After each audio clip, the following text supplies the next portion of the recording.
and putting their pieces farther from where the real action is going to develop. I mean these files, because in these files, in the king side, there is a very important thing to attack, the king. And against those threats, you do have to care normally. The right plan, I think, would have been to put the bishop on e6 and after, say, e4, just to block the pawn storm. Knight bd7, centralizing the pieces and just scoping where the action is going to develop. And if it's developing king side, then go with your pieces to the king side. And if after Kasparov changes his original planning, wants to go king side to queen side, sorry, to make a pass pawn, for example, being 3 against 2, then, well, taking your pieces to the queen side. Okay, let's go with the actual game. It's 3 bishop b5 and a3. A prophylactic move, very typical of the Najdorf positions to parry the pawn storms.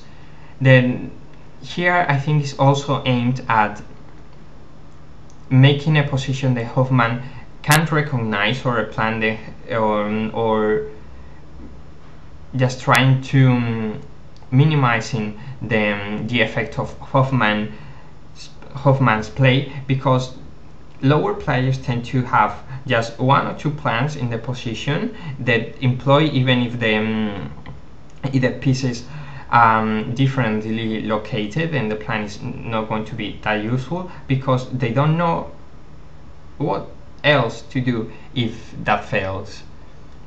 So knight c6, again I think it would have been better to put it on b7, more centralized, I mean with more squares to go for the defense or for the attack, whatever it comes.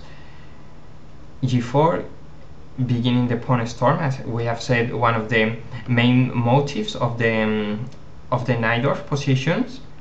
This pawn storm is going to be slower than normal, but well, it doesn't matter because the black pawn storm ain't getting very far, doesn't have many things to attack in there, of course.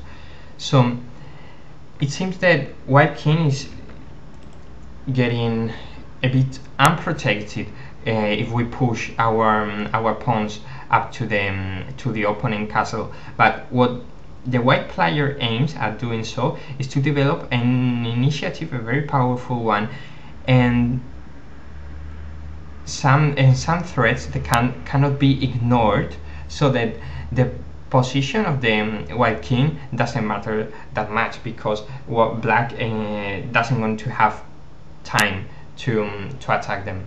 Okay, bishop e3, bishop e6, and knight e5, again taking the pieces to the wrong side of the board. b3, rook a ch, queen d2, this is, well, normal development, and h5. We have seen that Kasparov tried some prophylactic move with the a3 and later b3. This can be considered also a waiting move, just to get what happened after. I mean, a weakening of the black position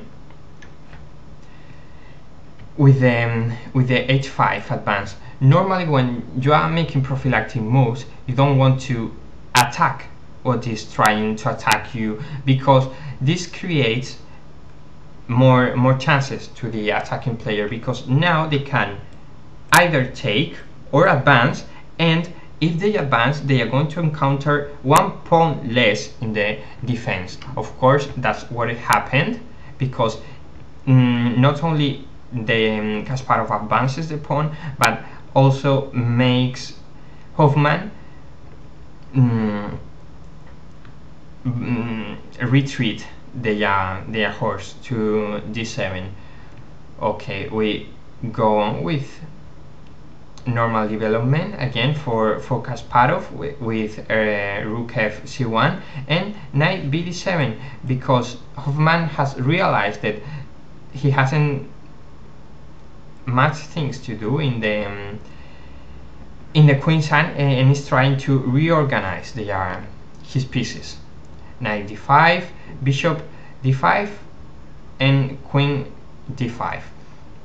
Okay, the d5 square is one very important square in the Najdorf, in most of the lines, because it holds much of the tension of the center of the board, and it can determine if the center is going to be open, semi-open, or closed. The player who controls it generally can decide if it's going to use it by putting a pawn there with, say, for example, it takes d4, and having two very powerful spots for the knight in the future, or taking with queen d5 and opening a little the game, as it happened after. This objectively is not the best thing to do, I mean, taking with the queen, because Kasparov already had just one front to fight, that is this one. But being very thematic, it takes d5, I think Kasparov thought that it would be better to not to provoke that thematic positions, and rather to go to a more open and dynamic and not so theoretical ones with queen takes d5.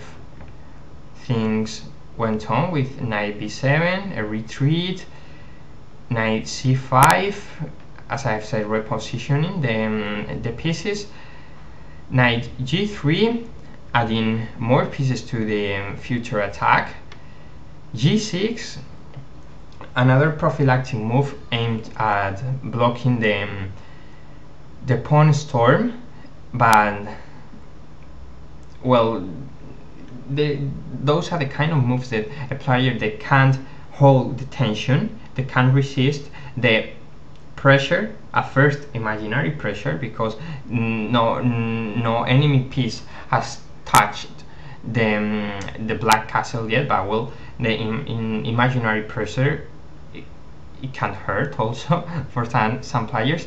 That's the kind of move that one of those players will do, losing time with some blocking that ain't going to improve your position and going to make you safer.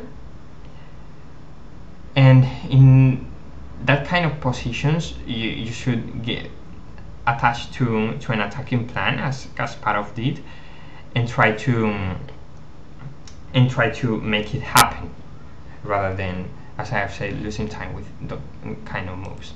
h4, because Kasparov feared this pawn advance that would have been for sure more useful than the g6 one.